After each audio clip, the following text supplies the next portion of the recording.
Did you know making bad flooring choices can actually decrease the value of your home? Yes, many people struggle with all the flooring choices, so you're going to want to stay tuned. And I'm going to cover the best and the worst flooring choices I've used over the years, so I can help you decide what type of flooring to use if you're getting ready to sell your home, or you're remodeling a home, or you're flipping a home. Now, I've seen a lot of floors through the years, help many people buy and sell homes. I've also replaced many floors flipping homes and doing renovations on my rentals. So today I'm going to cover the flooring in this video, and you can share this with other people too, so they can understand just what type of flooring they should use. Now, why in the world is flooring even important? Well, when a potential buyer walks into your house, that's the main thing they notice immediately. Also, whenever I'm looking at a home to buy on my own, it's the first thing I even look at. So flooring is very important. And here's a project I recently finished about a month ago. Here's the before and here's the after of the flooring we chose. And I'll cover what flooring that we used on this home later in this video. Now, the first type of flooring we'll cover is solid hardwood flooring. This type of flooring is definitely the most expensive type of flooring, and hardwood floors come in various types such as oak, maple, and cherry, and they're also known for their long lifespan and their ability to be refinished. Hardwood floors are durable and they're suited for most rooms. Now, when I say most rooms, please take note, these type of floors generally are not waterproof. And using hardwood flooring in areas like the kitchen, in a bathroom, it's okay, but it's not very ideal. Now, if water does penetrate into the wood flooring, this can cause the floor to warp over time, and you could also develop mold issues underneath. Now, that damaged floor could actually impact the value of your home when you're selling it, as they can be very expensive to repair if damaged. So you're probably going to want to get those hardwood floors refinished if you're getting ready to resell your home. Now, the hardwood floors can also be very expensive to install. In hardwood, although it's an excellent investment and it offers a high return, I would say use this only in, say, a mid to high-end home, because at $8 to $15 a square foot, including installation, hardwood will make a great option if this will be your home for, say, the next 3 to 5 years. But any less, or if you're flipping that house, the return on investment just isn't there, so you may want to consider another type of flooring. Now, another option, engineered hardwood flooring. An engineered hardwood flooring is made of multiple layers of wood and other materials that are glued together that create a more durable floor than, say, a solid hardwood floor. An engineered hardwood flooring has a thin veneer of 100% natural wood, 5 to 7 layers of additional fiberboard, all pressed together with another bottom layer of wood. And as you can see right here, this flooring almost looks identical to hardwood and is the more affordable option, but it cannot be refinished to extend the lifespan like a solid hardwood floor offers, but it does offer the resistance to moisture and is suitable for all types of areas. Now, price-wise, where solid hardwood floors range from $8 to $15 a square foot, this engineered hardwood flooring can be anywhere from a couple dollars to $10. And if you're on a budget, this is a better choice than solid hardwood flooring.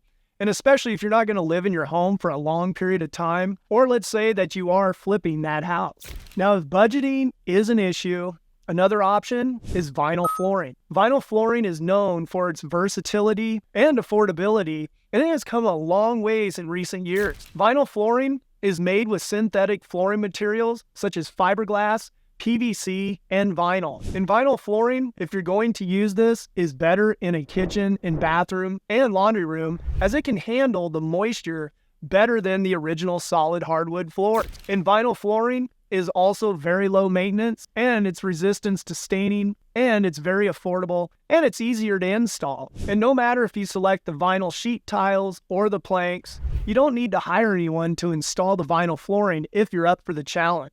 Now, it's definitely a do-it-yourself or friendly option and can be installed over a variety of subfloors as well. Now, if you have it in your budget, you may want to look at these other flooring options I'm about to cover here in the video. And if you're selling your home or flipping a home, these may be a better choice to consider. And personally, for a home that you live in Vinyl is definitely a cheap option, but be careful as it can give your home that cheap look, as well as if you select the wrong type of flooring. And also, if you're flipping a home, be very cautious, as that could also deter buyers from buying that property, as they think you may have cut corners too much just to try to make a profit. And I know a lot of home flippers, they want to save money, but trust me, through experience, this could cause the property to not net the dollars as if you would have went with something just a little bit nicer, and especially in this market. And most of what I've been talking about here, mostly the lower end vinyl, such as the peel and stick vinyl, but this type of vinyl is very good for, say, rental properties for sure. Now, if you're going to stay in your home for, say, 3 to 5 years, or you're flipping a home or remodeling a rental property, I still don't really recommend this option, as I spoke about with the value. And again, this excludes flipping for the most part. But if you are staying in your home for the next couple years, or it's a rental, this type of flooring, you're going to replace this, or you're going to have to replace it again very shortly. So again, this may not be a great option for you with the situation. Now, a better option, and a very popular one nowadays, is LVP, or luxury vinyl plank flooring.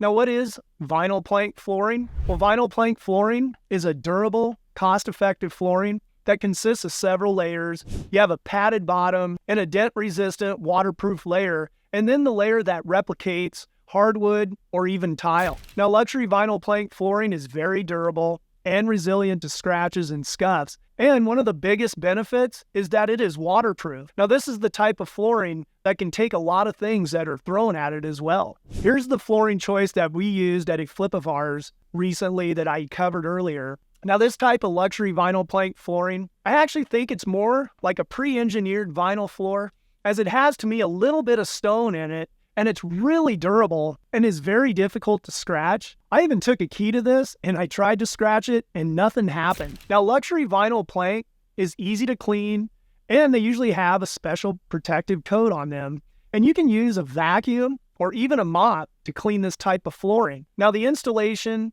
of luxury vinyl plank flooring can be installed by a do-it-yourselfer, or you can even hire this out, of course. Now, the flooring should be pretty easy to install if you want to give it a try, but make sure that you take your baseboards off and follow those recommended gaps that are suggested for butting it up next to the walls. Now, some people, they'll just go up to the baseboards and then they'll use quarter round to cover it up, but I think the better look is removing those baseboards, in my opinion. Oh, and one other quick note, always number your baseboards if you're going to reuse them so you can quickly reinstall, or this is also a great time to replace those with nice brand new baseboards as well. Now, as far as costs, you can expect normally $1 to $5 a square foot. That LVP I just showed you we used in that house, it was around $4.50, a little on the higher side for a flip, but we may keep it as a rental. But you can get beyond that also if you're paying for installation, and you can expect another $1 to $3 a square foot for installation. Now let's take a look at tile flooring.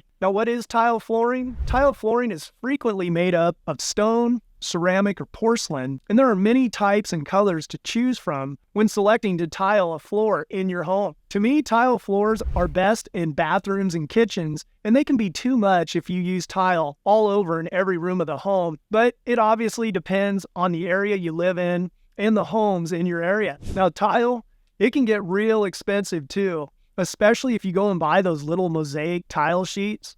I mean, regular tile can be anywhere from $1 to $10 a square foot, and obviously on up. The mosaic tiles can get up to like $15 a sheet of all things, and usually I just use those for little accent pieces anyway. Now, tile will give you that high-end feel, especially if you're using a marble or travertine, but the downside to tile, and more so if you install it in every area of your home, it's very labor intensive to remove if a new buyer does not like it. And I have helped many buyers who just flat out don't want to take that on. So just keep that in the back of your mind if you're going to tile your whole house. And tile is also very labor intensive to install, but it is very durable and it practically works well in all areas where moisture can be a problem. Now, if you're living in your home for around 3 to 5 years or more, then it's worth it for you. But doing it to sell or flip a home, I would recommend limiting tile to just certain areas again, like bathrooms and the kitchen areas. Now, if your budget is limited, you can always look at laminate flooring as well. Now, laminate is a multi-layer synthetic flooring product fixed together with a lamination process. And laminate floors are used by many, but you have to select it correctly or it can look very cheap. And laminate flooring also isn't waterproof like the other flooring options. You may have to buy an underlayment to put the laminate on top of. One thing to note, laminate flooring is a great option for a do-it-yourselfer, but you will want to be sure that it is installed correctly.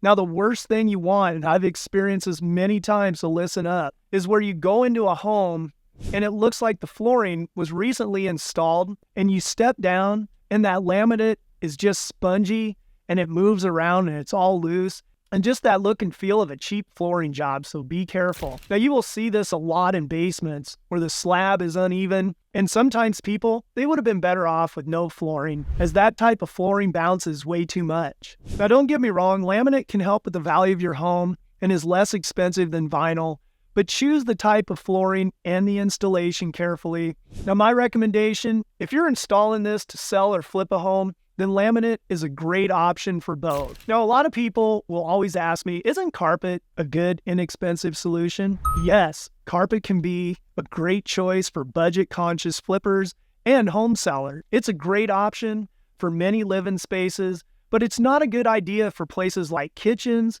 and bathrooms. And let's face it, nobody wants carpet in the bathrooms, especially if you're installing this for resale. Also, keep in mind, if you go cheap on the carpet and the pad, that can cost you on selling your home as well.